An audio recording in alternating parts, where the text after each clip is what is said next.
What's good, YouTube? It's your boy, Blue Blood Sports TV, back at y'all with another one.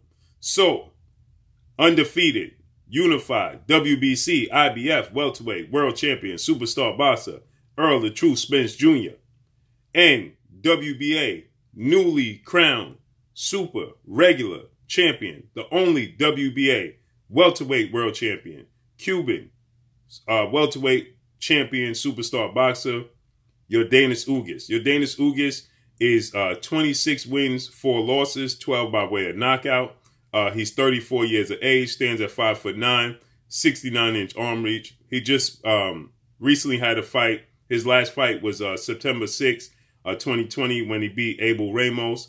And Yordenis Ugas now, due to the fact that the WBA decided to essentially strip Manny Pacquiao, but they put it in the nicer terms, and they said that they're going to consider him the champion in recess. Now Yordenis Ugas is the official WBA welterweight world champion. Errol Spence and Yordenis Ugas took to social media, and essentially they both agreed in principle to have a unification showdown. This was big news. It was big news when Manny Pacquiao, the WBA, announced that Manny Pacquiao would essentially be their champion in recess. Manny Pacquiao is going into an exhibition showdown with undefeated lightweight rising Mexican superstar title contender King Ryan Garcia. It looks like the date is going to be around April 24th. Okay, the WBA is not in approvance of that. The WBA stated that if Manny Pacquiao did proceed forward with his original plan, which was to face UFC legend, iconic superstar Conor McGregor, they informed him that they would indeed look to strip him of the title. And so what they did now is they let him know if he didn't fight somebody in the top 10 ranking system of their sanction body, that they were going to relieve him of the title. And so in, layman's terms, that's what they did. Okay. They, elevated Yordenis Ugas, who is the regular champion. So they elevated Yordenis Ugas to the full-fledged WBA champion.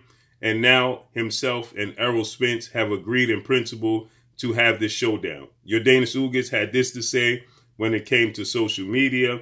He stated that Manny Pacquiao relieved Keith Thurman of the WBA title. He fought for the vacant WBA for the regular title.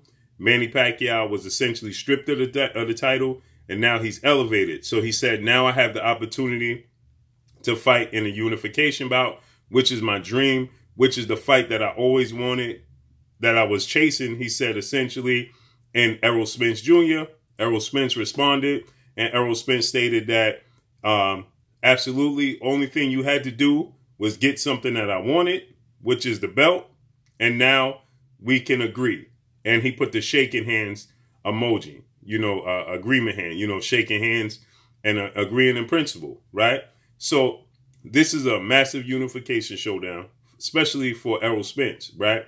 Because the biggest fight in the sport of boxing is Errol Spence versus undefeated 3-division world champion, superstar boxer, who's currently the WBO welterweight world champion, Terrence Bud Crawford.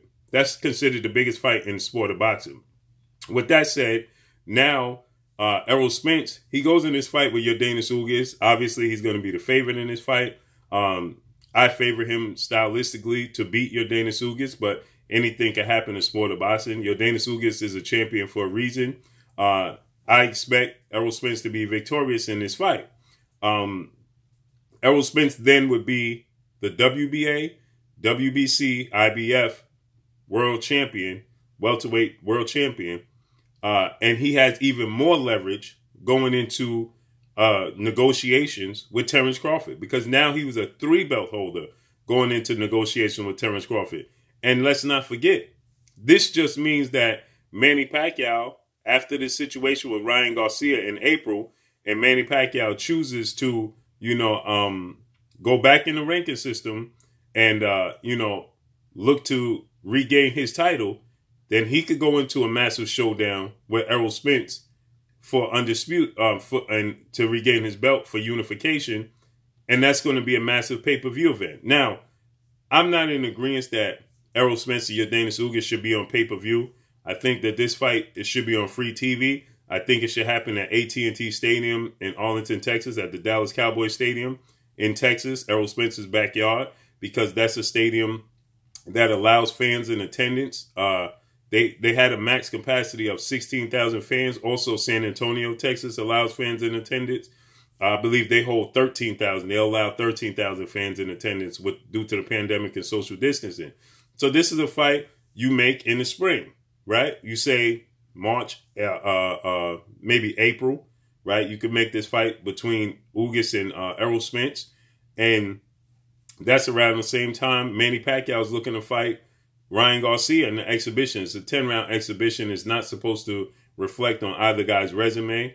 So Manny Pacquiao, after that fight, may be looking to get in the ring and regain his title. Errol Spence has 3 belts at that point in time. That's a massive pay-per-view showdown. Manny Pacquiao has fought in Arlington, Texas, at the Cowboys Stadium, AT&T Stadium. He's fought Joshua Clyde there, and he's fought Antonio Margarito there. So he knows. He opened up the stadium with the first boxing event. So he has a built-in fan base as well. Not to mention Manny Pacquiao is a global star. So let's say Manny Pacquiao chooses that he wants to face Errol Spence and attempt to regain his titles. Now you're talking about Errol Spence being a 3-belt holder, going into this fight with Manny Pacquiao, and ultimately it's a massive pay-per-view showdown, right? It's a massive event for both guys, right? So when you look at it from that standpoint, this puts Errol Spence clearly in the driver's seat, because if he beats Manny Pacquiao, let's say the Manny Pacquiao fight takes place in September, right? He beats Manny Pacquiao. There's no doubt he's clearly in the driver's seat. He would have beaten Yordenis Ugas. He would have beaten Manny Pacquiao. He's a 3-belt holder. He's undefeated. There's no doubt who's the A side in this situation. It's an equation, right? There's talks that Terrence Crawford could face undefeated rising Mexican welterweight world superstar, world title contender Vergil Ortiz Jr. in his next fight. Vergil Ortiz has a huge fight coming up March 20th against Maurice Mighty Mo Hooker, who was the WBO junior welterweight world champion, who moved up to welterweight now. That's a huge fight. So there's no guarantee that he's going to get past that Maurice Hooker fight, but that's the talk. And he also could seek out the winner, Josh Taylor, Jose Ramirez winner. That's another big fight for Terrence Crawford. Obviously, it's not the fight we want to see, but that fight is scheduled to take place May 8th. So he could get the winner of that fight as well. The fight we want to see, obviously, is Terrence Crawford, Errol Spence, but they'll get to that. They'll work towards that, okay? Terrence Crawford is going to be a free agent October of 2021. That seems to be one of the big sticking points for this fight not coming to fruition as far as negotiations, is that Bob Arum is just not willing to, essentially pay for this level of competition. He wants it to pay for itself. So with that said, Terrence Crawford has options that'll keep him busy. And another fight we want to see Terrence Crawford in is Terrence Crawford versus Showtime's Sean Porter, okay? That's another huge fight we want to see Terrence Crawford in, okay?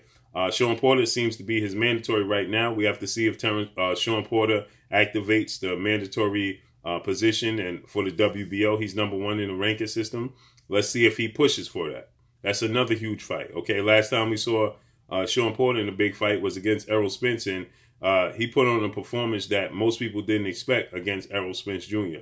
So with that said, Errol Spence now and Yordenis Ugas agree in principle to face one another in a unification bout. And Yordenis Ugas said it's a dream come true because he always wanted to fight Errol Spence. On top of that, now he's fighting Errol Spence in a unification bout. So Yordenis Ugas is asking the fans to, to not, give him slack for his position. He said he didn't ask for it. It's just the position he's in. Like I said, he's 26-4, 12 by way of knockout, 34 years of age. He last fought September 6, 2020 against Abel Ramos. He got a split decision. Then he fought prior to that against Mike Dallas Jr. That was October of 2020. And prior to that, he fought Omar Figueroa, unanimous decision victory, and Sean Porter prior to that, in which he lost. I thought that, he should have knocked out Omar Figueroa. That's what leads me to believe that Errol Spence will clearly win this fight, in my opinion, because he didn't display enough power against Omar Figueroa, who seems to be at a complete size disadvantage, and he didn't have the power, you know, to get rid of Omar Figueroa in that fight. So I don't think he'll have the power to affect Errol Spence Jr. Errol Spence, 27-0, 21 by way of knockout, 31 years of age, stands 5'9.5", 72-inch arm reach. So he has a 3-inch arm reach advantage over Yordenis Ugas, half-inch height advantage over Yordenis Ugas. He is a southpaw with power, accurate, technical. So I think that both guys are technical, but I'm favoring Errol Spence to win this fight. So this is great news. Maybe we could get we'll get a unification bout. Maybe it'll take place. I believe it should take place around April, May. So let's see how this unfolds and plays out. But this is great news. That's all I got for y'all. Drop a comment in the comment section. Let me know what y'all think. Y'all already know what it is. It's your boy Blue, Blue Blood Sports TV. Hate, like, comment, and subscribe. You haven't subscribed, hit the subscribe button, hit the like button, hit the bell icon to get all the new notification. Follow me on Instagram at Blue Blood Sports TV, all one word. Y'all already know what it is. Shout out to the entire LDBC. Shout out to New Media. Shout out to Black Media Raw. Make sure you like and share your videos. That's all I got for y'all. Peace.